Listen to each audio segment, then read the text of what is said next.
Hi there, my name's Kate and I'm a registered nutritionist, and today we're going to be diving into an interesting question: what are you really hungry for?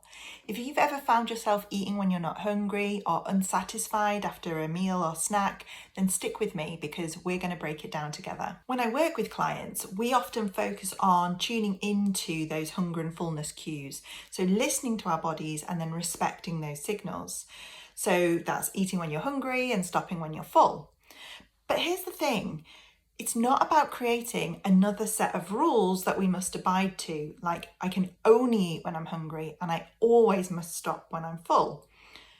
Let's be honest, we all eat sometimes when we're not physically hungry, and that's normal, it's to be expected. Maybe you're enjoying a delicious meal and you want to savor every bite. Maybe you're planning ahead that you're not going to have time to eat later, so you're going to eat now even though you're not actually hungry yet. Maybe you're just celebrating something and you want to enjoy that delicious slice of birthday cake, for example. All of this is fine, and I think it's about wanting to understand that there actually is different types of hunger that can come in. And when we start to understand that, it can really help for you to not have to feel too stressed about following these rules. There are actually different types of hunger, and the most obvious one is physical hunger. So this is your body's way of saying, come on, I need some fuel. And you'll notice it with things like growling stomach. You might feel irritable. We all know that term, hangry. I'm a terrible one for it. You might feel tired. You might get some headaches, all those sorts of signs. So when your stomach is hungry, it's important to eat.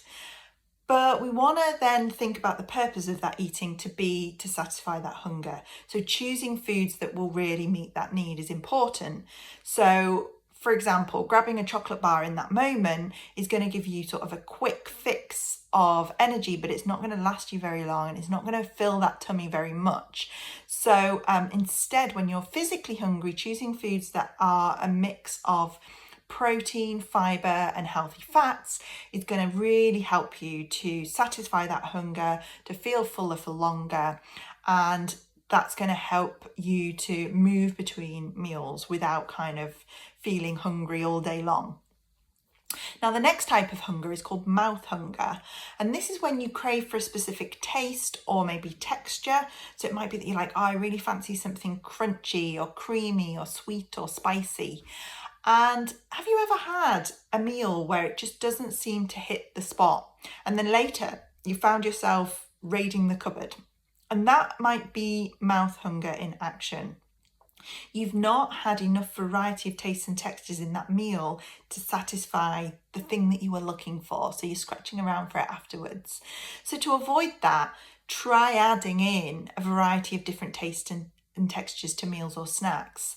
So that could be some crunchy veg, it could be a dollop of creamy yogurt for a dip, it could be adding spices to your meal, something that just makes it have interest and makes it feel more satisfying. Next is emotional hunger, and this is often called heart hunger.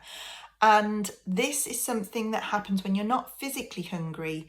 You're more eating as a response to your emotions, to your feelings, whether it's sadness, stress, loneliness, anxiety, boredom.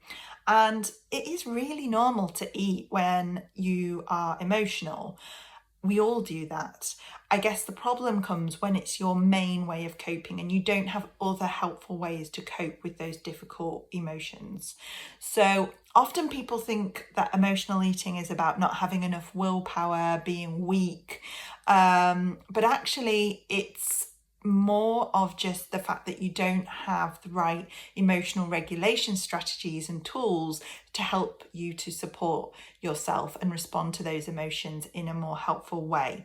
So it's often about thinking about what you need in that moment and meeting that emotional need, but that's something that can often require different strategies to be able to regulate those. So that's something that you might want to seek support for if you are struggling with that, if that's something that you resonate with.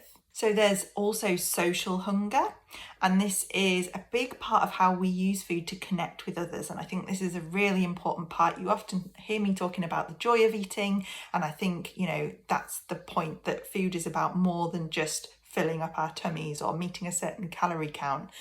So whether it's sharing that birthday cake, having a delicious Christmas dinner, these are the moments that matter, and these are memories that we create through using food. And it's also often a way of showing someone that you love and care about them by cooking them and providing them some food. So that's something that is really important to make sure you include as part of your overall healthy approach to food. So what can you take from all of this? Well, hunger isn't just something that you feel in your stomach. Our hunger and appetite is regulated in really complex ways within our body and mind. It's about your body, it's about your emotions, it's about your connections with others. So when you start to recognize these different types of hunger, whether it be physical hunger, mouth hunger, emotional hunger, social hunger, you can start to make choices that truly satisfy your needs, whether that's that you do need food or maybe you need something entirely different. So if this has resonated with you and you're ready to explore your relationship with food on a deeper level, I'd love to help. I'm always here if you need me. So you can find more resources and how to work with me at 𝗏𝗆𝗆nutrition.co.uk, link below. Let me know your thoughts on this. Hope you've enjoyed it.